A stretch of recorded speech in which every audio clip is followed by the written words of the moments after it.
우리 주님의 사랑과 평화가 여러분과 함께 하시기를 기원합니다. 오늘 우리의 말씀의 제목이 주님 오셔서 우리의 왕이 되시고 우리를 다스려 주십시오 라고 하는 강구의 제목입니다. 6월이면 언제나 조금 침울하고 민족적으로 가라앉은 분위기의 달인데, 특별히 올해 6월은 조금 다른 것 같습니다. 이번 주일을 지나고 오는 한 주간 동안은 세계적으로, 특별히 우리 민족적으로 굉장히 중요하고 설레고 향후에 우리의 삶의 방향까지 좌우하는 대단히 중요한 날들이죠. 12일은 북미 정상회담을 통해서 평화에 좀 죄악이 나왔으면 좋겠다. 그것은 우리만 아니라 전 세계가 가장 이목이 집중되어 있는 것이죠. 14일이 월드컵인데 큰 관심은 없지만 관심 없는 이유가 이것 때문이에요. 별로 흥도 안 나요. 월드컵 하는지 안 하는지 같은 별 관심도 없고 온통 그냥 여기에 쏠려 있어요. 우리만의 문제가 아닌 것 같아요. 여기서 세계가 평화로 다스리고 통치하는 그런 것들이 좀 나왔으면 좋겠다 생각을 해봅니다. 13일은 지방선거 날입니다. 이거 중요하죠. 사람을 잘 뽑아야 되는데 우리를 다스리고 통치할 사람을 뽑는 것이 아니고 우리를 섬기는 사람을 뽑는 날입니다. 섬김을 한 사람. 하나님은 우리를 다스리시지만 그 다스림은 우리를 섬기시는 거예요. 그래서 제가 이번에 지방선거에 출마한 모든 분들이, 특별히 당선되셨다면 그분은 다른 거 하지 말고 유세기간 동안 겸손하게 섬기는 듯 보이는 그 모습이 진짜가 되어가지고 섬겨줬으면 좋겠다. 꼭 이렇게 유세할 때처럼만 섬기면 되는데 되고 나면 언제 그랬냐는 듯 싹 닦아버리니까 이게 문제가 되는 거예요. 그래서 잘 지켜보고 유세할 때처럼 그렇게 인사 크게 한 사람은 다음에 또 찍어주고, 그렇지 않고 입 싹 닦은 사람은 절대 찍어주지 마십시오. 나 선거운동한 아닙니다. 그건 선거운동 해도 됩니다. 그런 사람 찍어주십시오. 잘 섬겨서 정말로 평화로울 수 있는 사람, 언제 그냥 이런 사람들은 찍지 마세요. 그리고 정말로, 그래서 정말로 좀 서로를 존중하고 섬기고, 그래 저런 사람의 지배를 받으면 내가 참 좋겠다, 이런 사람들 뽑아야 될 것 아니에요.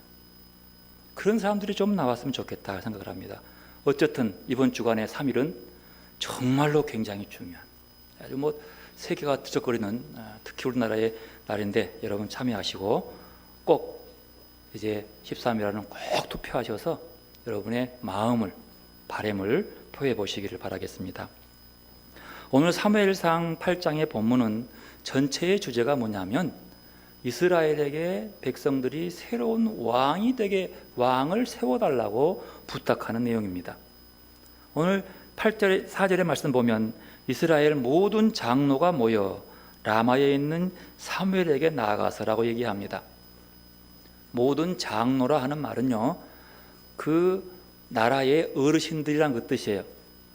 어르신이라고 하는 것은 지금까지 그 나라에 살아온 경륜과 경험과 신앙들이 갖추어서 누구도 그 사람들의 결정과 고민들을 존경하는 사람들이에요. 존중받는 사람들, 인정받는 사람들, 그런 사람들이에요. 그래서 나라의 모든 운명을 좌우할 그런 사람들이 모여서 사무엘에게 나아가서 부탁을 합니다. 그 부탁의 내용이 뭐냐 그러면 5절에 보면 우리에게 왕을 세워서 우리를 다스리게 하소서라고 얘기합니다. 지금 사무엘이 사사로서 이스라엘을 다스리고 있습니다. 그런데 온 거예요. 무슨 때예요? 지금 사무엘이 은퇴할 때가 된 거예요. 그 기한이 다 되어서 은퇴할 때가 다가옵니다. 이제 문제는 은퇴할 때가 되니까 그 뒤를 생각해 보는 거예요. 생각해 보는데 이게 답이 없어. 여러분, 사사라고 하는 말이 무슨 말이냐면 재판관이라는 그 뜻이에요. 판단하는 사람, 그런 뜻이거든요. 그러니까 이 재판은 정의로 심판한 사람이에요. 그러니까 사사로이 자기 이익을 따라서, 자기 편향을 따라서, 사상을 따라서 심판하는 것이 아니라 정의로 심판하는 사람들이에요. 그런데 그 정의의 기준은 뭐냐? 하나님의 뜻에 따르는 거예요. 하나님의 말씀을 중심으로 딴 길로 벗어난 사람들을 하나님의 말씀으로 돌아오게 하고 그 말씀 하에 살아가도록 판단하는 사람이 사사예요. 리더자죠. 그들을 중심으로 살아가는데 이 사사는 언제나 자기의 견해와 자기의 이익보다도 하나님의 뜻이 먼저예요. 그 말씀을 듣고 그들을 다스려서 그들이 하나님의 다스림 앞에 늘 왔던 사람들입니다. 그래서 하나님이 그들을 다스리게 했던 자들이에요. 그런데 그들이 와서 사무엘이 그렇게 왔는데 사무엘을 은퇴하고 나서 그 뒤에 왕을 세워달라고 합니다. 그런데 이 왕을 세워달라고 하는 이유가 있어요.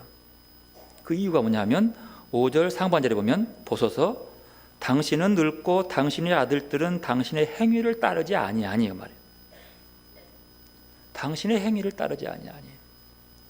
원래 사사들은 세습은 아닙니다만 사무엘이 너무 잘하니까 그 아들에게 그 뒤를 이어받게 원했던 거예요. 그런데 이게 사무엘을 따라가지 못하는 거예요. 그래서 거기에 실망한 거죠. 그러면 이 아들들이 무엇을 했기 때문에, 어떤 잘못을 했기 때문에 이러느냐? 그 사사로서의 그 뒤에 그 사람의 통치를 받을 수 없는 이유가 3절에 나옵니다. 3절 읽어볼까요? 그의 아들들이 자기 아버지의 행위를 따르지 아니하고 이익을 따라 뇌물을 받고 판결을 굽게 하니라, 이렇게 말해요. 자기 이익 따라서 뇌물을 받고 판결을 하는 거예요. 다시 말합니다. 사사는 뭐한 사람이라고요? 재판한 사람인데 뭘로 재판해요? 하나님의 말씀을 기준으로 해서 여기서 어긋나는 것들을 이리 돌아오게 만들어주고, 말씀에 어긋나는 것들 잘못을 죄라고 인정해주고, 그리고 돌아오게 만들어주고, 바른 것들은 칭찬해주고, 이것들을 판단하는 사람이란 말이에요. 근데 뇌물을 받고 판단하는 것은 누구 뜻이에요? 지 맘이잖아. 지 좋을 대로. 그러니까 이러면 안 된다는 거예요. 이게 장로들이 잘 본 거죠. 다르게 본 거예요. 그런데 이 사실에 대해서 사무엘이 기뻐하지 않습니다. 왕을 세워라. 기분 나빠요. 6절 볼까요? 읽어봅시다. 우리에게 왕을 주어 우리를 다스리게 하라 했을 때에 사무엘이 그것을 기뻐하지 아니하여 여호와께 기도하며. 사무엘이 기뻐하지 않아요. 사무엘은 지금까지 이스라엘을 잘 관리해 왔어요. 존중받는 사람이요. 이만한 사람이 없었어요. 그런데 그런 경륜과 힘과 능력이 있는 사람이 기뻐하지 않았어요. 그리고 어떻게 해야 돼요? 이 사람들아, 그게 아니야 라고 그들을 설득해서 그 왕을 안 세워주면 될 거잖아요. 그런데 사무엘은 그러지 않습니다. 자기가 원한 게 아니야. 자기가 좋아한 게 아니야. 자기의 모든 판단으로도 그건 아니야. 그런데 거절하지 않고 이렇게 합니다. 뭐라요? 여호와께 뭐하며? 기도하며. 자, 물어보십시다. 이렇게 이 자기가 좋아하지 않는 것에 대한 응답 받고 하나님께 기도할 때 뭐라고 했을까요? 하나님, 저거 별로 좋지 않는 저거 이루어지지 않게 해달라고 기도했을까요? 주여 구하오니 저 못된 것들 혼내주십시오. 어떻게 세상에 하나님이 왕인데 또 왕을 세달라다니, 이렇게 기도했을까요? 아니면 주시옵소서 하나님 막 이렇게 했을까요? 그렇게 하지 않죠. 어떻게 기도합니까? 하나님께 질문합니다. 하나님, 이런 의견이 왔습니다. 어찌하면 좋겠습니까? 이걸 들어줄까요? 아니면 거부할까요? 여러분 보십시오. 분명히 내가 좋아한 게 아니에요. 내 기분 나빠요. 저거 별로 좋지 않아요. 그럼에도 불구하고 그 감정을 하나님 저거 아닌데요 라고 하지 않고 뭐라 그래요? 하나님 어떻게 생각하십니까? 이렇게 물어봐요. 기도는 이런 거예요. 겸손히 내하고 틀리고 내하고 아니고 내가 바람이 있다 할지라도 그 바람을 강요하는 것이 아니라 하나님은 이걸 어떻게 보십니까? 물어보는 거예요. 그리고 물으면 들을 수 있어야 돼요. 자기 생각에 꽉 차가지고 하나님이 아무리 말을 해도 못 듣는 건 기도가 아니야. 하나님께서 이렇게 그 질문에 그 기도에 응답합니다. 7절 함께 읽읍시다. 여호와께서 사무엘에게 이르시되 백성이 내게 한 말을 다 들으라. 이는 그들이 너를 버림이 아니요 나를 버려 자기들의 왕이 되지 못하게 함이니라. 이렇게 말해요. 네가 잘못했다는 게 아니고 실은 나를 버린 것이다. 이게 무슨 말이에요? 아니 왕을 세워달라고 하는데 하나님께서 나를 버린 것이라. 그 말이 어떻게 들리세요? 버림. 여기서 여러분 어떤 분은 버림의 미학이 있다고 그래요. 요즘 그러면 버림의 미학. 버림은 자기 지움이라는 거죠. 주님도 말씀합니다. 나를 따르려거든 자기를 뭐하고 부인하고 자기 십자가를 지고 나를 따를 것이니라. 자기를 부인하는 것, 자기를 부인하는 것은 자기를 버린다는 거예요. 자기를 부인하는 것은 자기를 죽이는 것이고 자기를 지우는 거예요. 없애는 거예요. 주님 따르는 게 또 그거예요. 그런데 주님이 아니 이스라엘 백성들이 하나님을 버렸다고 얘기하는 거예요. 어떤 분은 이렇게 말을 해요. 버림은 가짐을 전제로 한다. 여러분 뭘 버리세요? 가져야 버리지. 아무것도 없는데 뭘 버리겠어요? 뭔가 가지고 있어야, 버리려고 하면은요 가진 게 있어야 되는 거예요. 무엇인가 가져야 버릴 수 있는 거지요. 그러면 버림의 미학은 뭐예요? 의도적으로 버리는 거예요. 의도적으로, 계획적으로 버리는 것을 버림의 미학이라고 이렇게 얘기합니다. 그러니까 무엇인가 가지려면 무엇인가를 버려야 되는 거죠. 물어볼게요. 이혼은 누구만 가능해요? 결혼한 사람만 가능해요. 결혼 안 하면 이혼이 절대 불가능해요. 하고 싶어도 못해. 아니 결혼을 안 해도 이혼이 되겠어요. 그런데 보십시오. 이혼이라고 하는 것은 버림이에요. 서로를. 버림인데 무언가를 이것을 버림과 동시에 가지기 때문에 버리는 거예요. 예를 들어 볼까요? 보통적으로 다는 아니지만 첫사랑은 이루어지지 않는다 그러죠. 그럼 무슨 말이에요? 첫사랑은 있어요 없어요? 분명히 내가 첫사랑을 가지고 있는 거야. 그러면 그 첫사랑을 가진 사람이 결혼을 했어요. 그럼 뭘 버리는 거예요? 첫사랑을 버리는 거예요. 이걸 안 버리면 결혼이 안 되는 거예요. 그렇죠? 그렇게 되는 거죠. 정략 결혼이 뭐예요? 지금까지 내가 몇 년 동안 사랑한 사람이 있었단 말이에요. 근데 집안의 문제 때문에 절대로 이 못하고 할 수 없이 그냥 아버지에 끌려가지고 이렇게 결혼을 했어. 둘이. 그러면 결혼과 동시에 뭐예요? 지금까지 사랑한 사람을 버려야 되는 거야. 그래야 결혼이 돼요.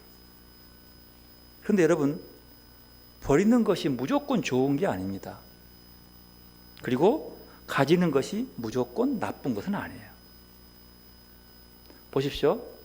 이 사람이, 정략 결혼한 사람이 이 사람 좋아지고 결혼했는데 그 뒤가 행복할까요? 몇 년간은 잘 삽디다. 애들이 크니까 금세 땀벼락 나더라고. 이게 불행해. 뭔 생각나? 저 사람 생각나는 거야.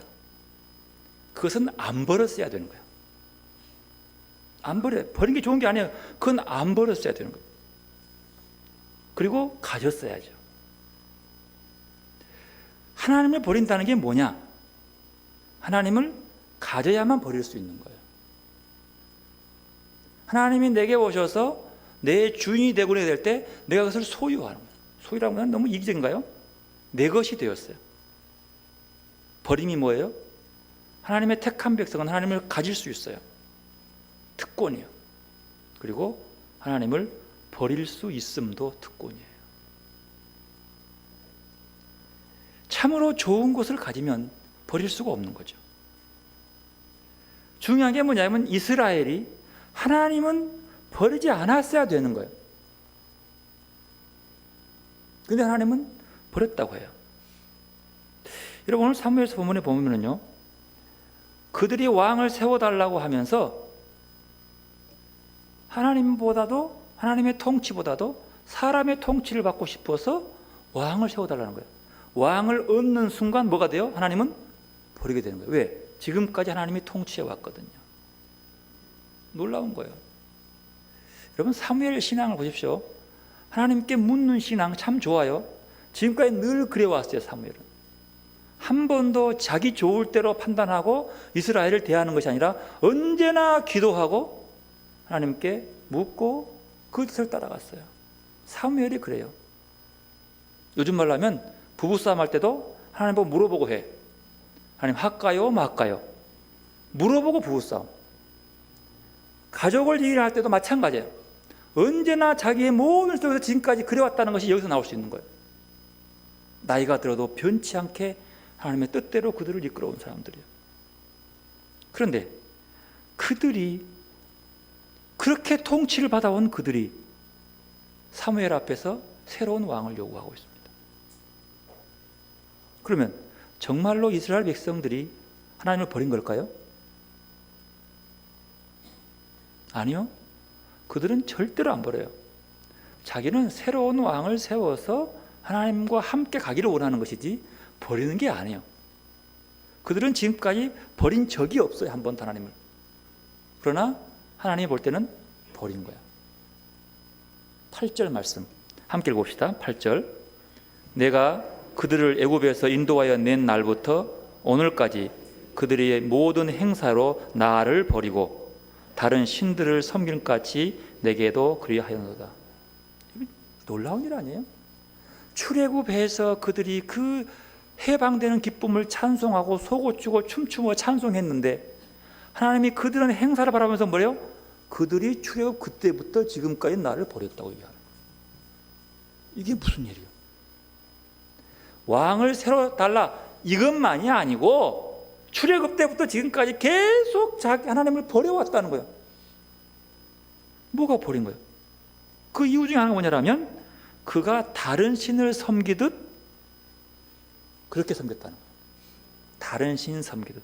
그러니까요, 그들은 하나님께 제사를 드리고 찬송하고 경배하고 이렇게 했는데 그 모습이 하나님이 아니라 다른 신 섬기듯 하는 것은 하나님 무한 행위라고? 버린 행위라고. 여기서 적용해 볼까요? 우리가 하나님의 이름을 부르고 하나님을 찬송하고 기도하고 박수치고 예배한다고 하나님을 가지는 것이 아니라 버릴 수도 있다는 거예요. 왜요? 우상 섬기듯 예배하는 것은 버린 행위예요. 이스라엘은 지금 출애굽 이후부터 한 번도 하나님을 버린 적이 없어요. 하나님의 손길로 그때까지 온 거예요. 광야 40년, 가나안 정착시대, 사사시대까지 지금까지 온 거예요. 그런데 하나님은 말씀하시기를 그때부터 오늘까지 모든 행사에서 나를 버렸다. 여기서 행사는 주로 하나님께 제사 드리는 거였어요. 이건 좀 더 깊이 들어가면 좀 그럴 텐데 하여튼 이런 모습이에요. 그러면 분명히 해야 돼요. 우리도 하나님을 버리고 있지 않는가 물어볼 필요가 있는 거죠. 내가 무엇인가 가지려고 할 때 하나님을 버려야만 합니다. 하나님을 버린다고 하는 것은 다른 것을 가지려고 했다는 뜻이에요. 여러분, 하나님이 내 마음에 채워져 있으면, 하나님으로 만족하고 충만하면 아쉬울 게 없습니다. 시편 23편 1절 야훼는 나의 목자시니 내게 아쉬움이 없도다. 부족함이 없다. 아쉬움이 없도다. 아쉬운 게 없어요. 그러나 내가 무엇인가 아쉬워서 그것을 소유하려고 하는 순간 나는 이미 하나님을 버리는 거예요. 여러분은 뭐가 소중하십니까? 뭐가 귀하십니까? 여러분, 하나님을 버리지를 말아야 하겠습니다. 하나님 외에 다른 것들을 가져서 더 행복해지려 하다간 그 자체가 하나님을 이미 버리는 거예요. 에덴 동산의 아담 보십시오. 에덴 동산의 아담은 하나님만으로 만족하고 하나님으로 기뻐했을 때와 하나님 말고 선악과를 따먹으면서 기뻐하려고 했을 때의 차이는 어떻게 해요? 분명한 차이예요. 선악과를 따먹기 전에 행복해서 그때는 하나님만으로 만족한 것 때문에 하나님을 버리지 않는 거예요. 그러나 선악과를 따먹는 순간 하나님을 버리는 거예요. 다시 말로 하면 하나님의 말씀대로 순종하며 살 때는 하나님을 가지고 행복하고 만족했지만 아쉬울 게 없었지만 그 속에 뭐가 들어와요? 사탄의 말이 들어와요. 그거 따먹어봐. 네가 하나님처럼 된다니까. 그 말이 자기 속에 싹 들어와서 다스릴 때 이미 하나님을 뭐예요? 버리는 거예요. 하나님 말씀을 버리는 거예요. 하나님의 말씀이 버리져지고 그 속에 따먹어봐 하는 하나님의 사탄의 말이 꽉 찰 때 따먹고 마는 거예요. 그러니까 따먹어서 버린 것이 아니라 이미 그 마음 속에 하나님의 말씀으로 따먹지 마. 안 따먹고 행복하고 만족하고 아쉬울 게 없는 그 상태에서 따먹어봐. 하나님처럼 됐다니까. 이 말이 싹 차는 순간 뭐예요? 하나님을 버리는 거예요. 즉 말하면 내가 누구 말을 가지고 있냐에 따라서 하나님이 버려지고 하나님이 가져지는 거란 뜻이에요. 내 마음에 채워지는 것들이에요. 오늘 본문도 마찬가지예요. 이스라엘 장로들이 왕을 세워달라고 사무엘에게 들을 때에 그 이유가 뭐예요? 그 아들들의 문제예요. 그 사무엘의 아들들의 문제가 심각했기 때문에 그러는 거지요.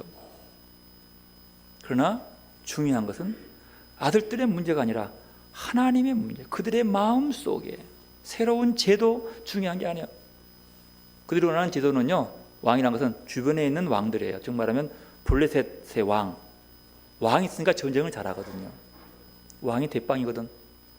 강대국도 마찬가지고, 특별히 동쪽에 있는 에돔, 모압, 암몬 이 나라들이 자기들하고 비슷한 종족들인데 크기도 비슷한데 너무 제도와 체제가 너무 좋은 거야.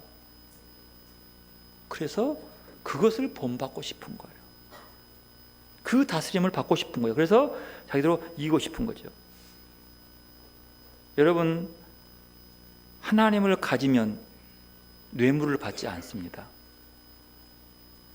뇌물을 받는 순간 하나님 뜻으로 판결하지 않습니다. 왜요? 이미 하나님을 버려버렸기 때문인 거죠.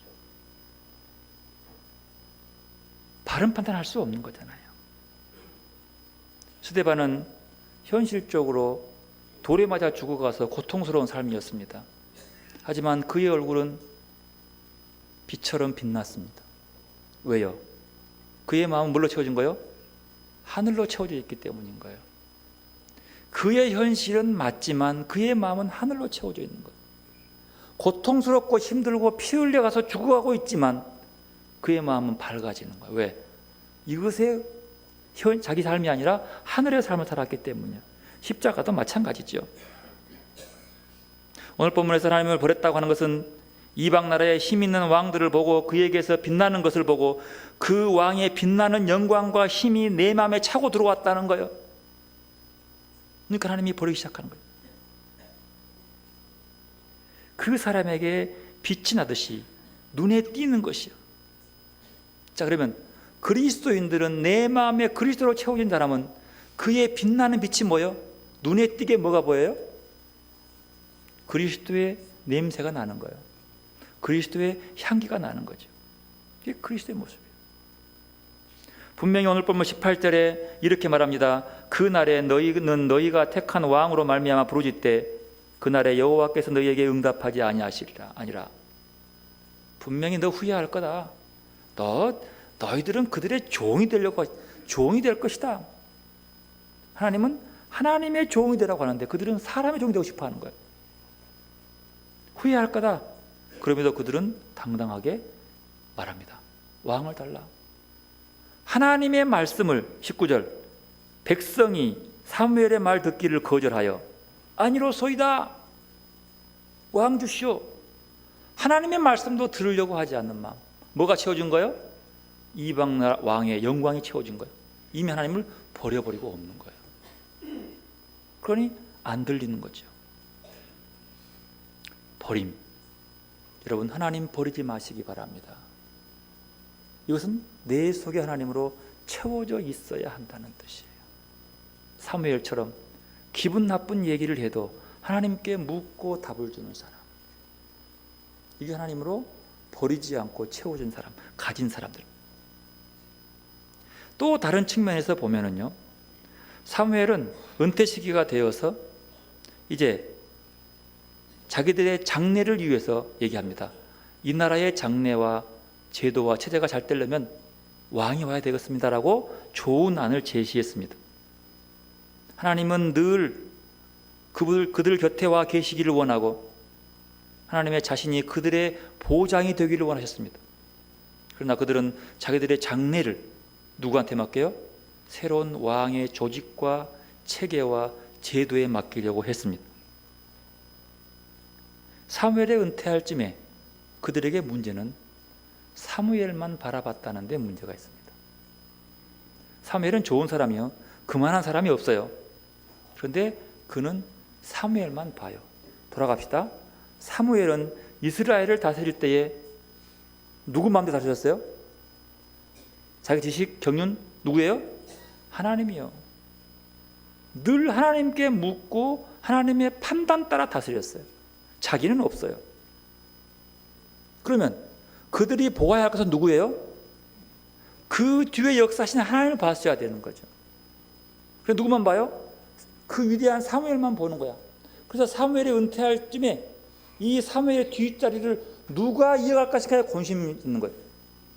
누가 이어갈 건가? 사무엘을 통해서 하나님을 보지 못하고 사무엘만 보는 것, 이게 문제죠. 여러분, 초대교회 때, 초대교회 역사 중에서요, 스데반이 순교가 복음 전도에 굉장한 역할을 합니다. 예루살렘 교회가 조직과 제도와 체계를 갖추어서 튼튼한 교회였어요. 근데 이 교회가 스데반의 죽음으로 인해서 도망자 신세가 다 도망가 버려요. 팍 떨어지니까 그냥 다 도망가 딴 나라로 망명했어요. 근데 보십시오. 조직이 무너지고 체제가 무너지고 제도가 깨져버리는 예루살렘 교회 교인들이 여러 나라로 도망자로 흩어져 가가지고 그곳에서 복음을 더 많이 전합니다. 초대교회의 부흥은 그들의 흩어짐이었어요. 제도 안으로 뭉쳐라 확 뭉쳐서 큰 교회가 되고 힘 있는 교회가 되고 남을 도와주는 큰 교회가 되었는데, 이 교회가 스데반의 죽음으로 흩어졌는데 조직도 깨져버리고 제도도 깨져 다 깨졌는데, 그 깨어짐 속에서 그들은 당당하게 나가서 복음을 전하게 돼요. 제도가 복음을 전한 게 아니라는 뜻이에요. 조직이 하나님의 다스리는 모습이 아니라는 뜻이에요. 중요하죠. 그런데 오늘 보면 이스라엘 백성들은 뭐라 그래요? 그 조직을 원하는 거예요. 제도를 원하는 거예요. 하나님의 뜻이 아니라는 거죠. 어느 목사님께서 교회도 마찬가지라고 하면서 이런 예를 들더라고요. 그분은 서울에 있는 영락교회에서 3년간 목회했던 목사님이세요. 근데 자기가 가장 존경하는 목사님이 한경기 목사님이죠. 그분의 삶과 설교가 얼마나 열정적이고 강렬하고 사람들을 모으는지. 그래서 그 교회가 수만 명 된 교회가 뭐 한국의 대표적인 교회가 됐잖아요. 그 굉장한 엄청난 크게 뭐 부교육자만 몇백 명 되니까 뭐 굉장한 교회가 된 거예요. 근데 그 교회에 들어가서 살펴보니까 부럽더래요. 야, 이곳에서 목사님과 함께 지내면서 장로되고 권사되고 참 부럽다. 장로까지 됐으면 얼마나 많이 그분들은 얼마나 많이 한 목사님의 영향을 받았겠어요. 그래서 그의 마음속에 야, 저런 설교를 듣고 나면 저 장로들은 하나님께 미쳐서 하나님 나라와 복음을 전하는데 일생을 바치겠구나, 그렇게 생각을 했대요. 그리고 시간이 지나서 가만 보니까 그분의 설교를 들은 그들이 미친 것은 한경직 목사한테 미쳤더라는 거예요. 한경직 목사가 그렇게 하나님과 복음을 나라고 하나님 나라를 얘기했음에도 불구하고 그 나라는 보지 못하고 그 사람한테 미쳐버리니까 안 보이는 거예요. 그래서 그들은 늘 그 감동적인 설교에 빠져가지고 한 목사님 뒷자리를 채우는 게 그들의 목적이 되는 거예요. 서울영락교회가 지금도 그렇지만 그 당회가 모여서 하는 거 보면 어떻게 하면 한경기 목사의 뒤를 채워나갈고 여기에만 관심이 있는 거예요. 어떻게 그 사람 닮아갖고 뭐가 안 보여요? 하나님이 안 보이는 거예요. 뭐를 버린 거예요? 한경기 목사님을 가지고 하나님을 버리는 꼴이 되는 거예요. 여러분 그 말씀 어렵습니까? 그래서 교회가 시끄러워요. 교회가 후임 목사를 늘 뭘로 봐요? 한 목사님을 보라 보니까 될 수가 없는 거야. 그 사람 닮은 목사가 한 명도 없거든. 모든 기준이 뭐 있어요? 거기밖에 없는 거야. 그러나 한 목사님은 설교할 때 자기를 닮으라고 해본 적이 없어. 자기를 보라고 한 적이 없어. 저 십자가의 주님을 바라보면서 복음을 읽는데도 불구하고 그들은 그러더라는 거예요. 뭘 듣는 거예요? 뭘 바라보는 거죠? 그러면서 그 목사님 말씀을 해요. 목사가 감동적인 설교를 할 수 있는다는 거예요. 십자가가 빠져도 감동적이고 열광적인 설교를 할 수 있다라고 봅니다. 이렇게 감동적이고 은혜가 되고 열정적인 설교를 한다고 믿으면 사람들은 그 목사를 좋아하게 돼요. 그분의 경험으로 십자가가 빠진 감동 설교를 듣는 교인들은 다 목사를 좋아하게 돼요. 그런데 십자가를 중심으로 설교하면 눈에는 그렇게 띄지 않지만 목사가 아니라 그 뒤에 역사하시는 하나님을 바라보고 좋아하더랍니다. 그분이 이렇게 말해요. 십자가를 빼고 목회하면 목사가 그 교회의 왕이 되더라. 그러니 그 목사가 은퇴할 때에 그 교회는 이 아들이 아니면 이 교회의 조직과 체제를 유지할 수 없다고 아들을 선호해서 사회에 무리를 일으키면서까지도 그 사람을 그 후임으로 앉히는 거예요. 그 목사가 그렇게 설교했을까? 그러면서 하는 말이 우리 교회가 이만큼 커진 것은 하나님의 은혜로다고, 은혜라고 하면서도 그 조직을 유지하기 위해서는 누가 필요해요? 아들이 필요하다.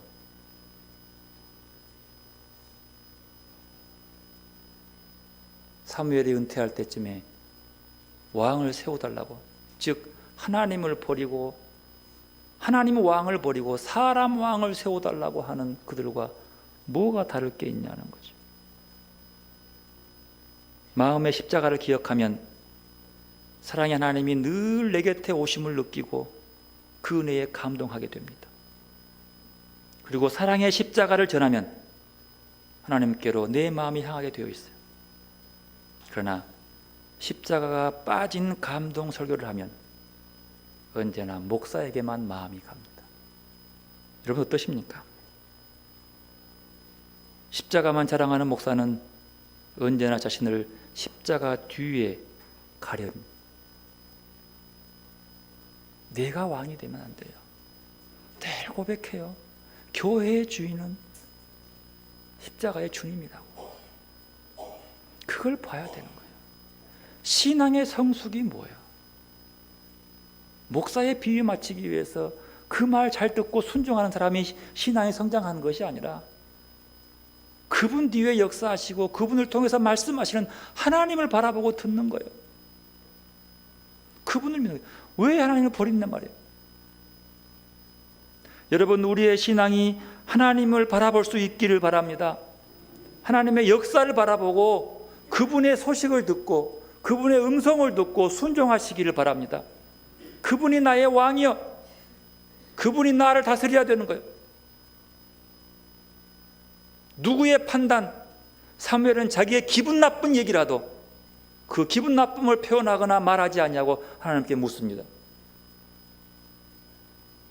그리고 그 말 따라서 전달합니다. 그들이 좋아하든 나빠하든 전합니다. 이게 하나님의 뜻을 아닐까요? 그 목사님의 말씀을 묻습니다. 여러분은 지금 무엇을 여러분의 왕으로 삼고 있습니까? 여러분의 왕이 누굽니까? 여전히 이 세상을 다스리는 게 뭡니까? 이렇게 말해요. 돈이 왕이다. 돈이 왕이지요. 편리가 왕이라고 합니다. 남북 북미 정상회담도 돈 문제예요. 돈이 왕이다. 그러나 그 돈을 주시고 이루시는 하나님을 볼 수 있기를 바랍니다. 이게 중요해요.